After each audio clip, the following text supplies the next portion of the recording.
Gotri શિવાંતા party પ્લોટમાં ચૈત્ર નવરાત્રી નિમિત્તે માતાજીના ગરબાનું 7 દિવસ આયોજન કરવામાં આવ્યું છે। આવતીકાલથી ચૈત્ર નવરાત્રીનો પ્રારંભ થઈ રહ્યો છે, ત્યારે માલિકાસ આર્ટ્સ એન્ડ પ્રોડક્શન અને Nataraj group of performing arts દ્વારા ચૈત્ર નવરાત્રી નિમિત્તે ગોત્રી સેવાસી રોડ સ્થિત શિવાંતા પાર્ટી પ્લોટ ખાતે ગરબાનું આયોજન કર્યું છે। સાંજના 7 થી રાત્રેના 10 દરમિયાન માતાજીના ગરબાનું આયોજન કરવામાં આવ્યું છે। માની ભક્તિ અને નારી શક્તિના એક ઊંડા વિચારને લઈ ચૈત્ર નવરાત્રીમાં ગરબાનું આયોજન થવા જઈ રહ્યું છે। સનતભાઈ પંડ્યા અને યુવા ગાયક મરહર્ષિ પંડ્યા ગરબા રજૂ કરવાના છે।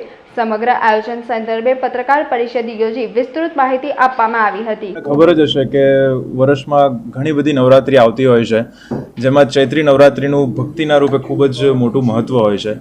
પણ આપણે નવરાત્રીમાં ગરબા રમવાની જે ઋતુ હોય છે, આપણે આસો નવરાત્રીમાં ગરબા રમતા હોય છે, પણ એ જ માની ભક્તિ અને નારી શક્તિના એક ઉમદા વિચારને લઈને આઈ થિંક ગુજરાતમાં સૌ પ્રથમવાર ચૈત્રી નવરાત્રિમાં 9 દિવસ ગરબાનું આયોજન થવા જઈ રહ્યું છે, જે ગોત્રી વિસ્તારમાં શિવાંતા પાર્ટી પ્લોટમાં સાંજે 7 થી 10 યોજાશે। અને માલિકાસ આર્ટ એન્ડ પ્રોડક્શન તથા Nataraj group of performing arts દ્વારા ખૂબ જ ભવ્ય પ્રકારનું ભવ્ય તો આયોજન છે, પણ એની સાથે ભક્તિ ક્યાંય ભૂલાઈ નથી।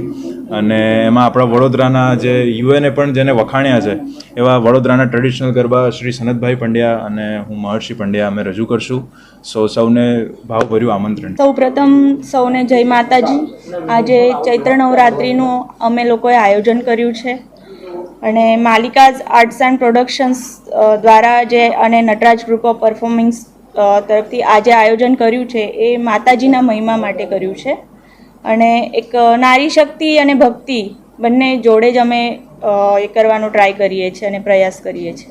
અમારો કાર્યક્રમ છે વડોદરામાં ગોત્રી વિસ્તારમાં સેવાસી રોડ પર શિવાંતા પાર્ટી પ્લોટમાં આયોજિત કર્યો છે અને એની અંદર છોકરીઓને ટ્રેડિશનલ વિયરમાં ચણિયા ચોલી પહેરીને રમવા આવે તેના માટે અમે ફ્રી ઓફ કોસ્ટ એન્ટ્રી છે, એમાં કોઈ જાતની ફીસ નથી અને છોકરાઓ માટે ફક્ત ને ફક્ત ફીસ રાખી છે। 9 દિવસનું આયોજન છે, 9 દિવસના ગરબા છે, એનો સમય છે સાંજે 7 વાગ્યાથી ચાલુ થશે, રાત્રે 10 વાગે શાર્પ બંધ થઈ જશે। સમાચારોના સતત અપડેટ મેળવવા માટે લોકમત ન્યૂઝને યુટ્યુબ ઉપર સબસ્ક્રાઇબ કરો, બેલ આઇકોન દબાવો અને અમારી સાથે જોડાયેલ રહો ફેસબુક, ઇન્સ્ટાગ્રામ અને ટ્વિટર ઉપર।